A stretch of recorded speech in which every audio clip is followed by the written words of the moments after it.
الهدايا، وده النوع المكلف. ابني بيحب الهدايا، اللي هتلاقيه كل شويه جايب لك شوكولاته وجايب مصروف كده، جايب لك شوكولاته، بابا انا جبت لك ماما انا جبت لك الهدايا. النوع ده هو زي ما هو مكلف، زي ما هو نوعا ما مش مكلف، لان هو الولد ما بيهتمش بحجم الهديه ولا بنوعها ولا مش عايز عربيه مرسيدس.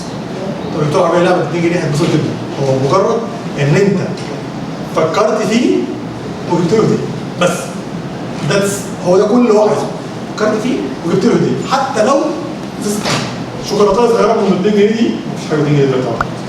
ايا كان لو لقينا حاجه ب 2 جنيه دي لغايه بس. هي دي النقطه.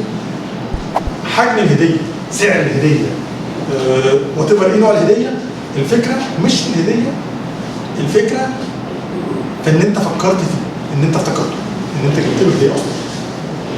تمام؟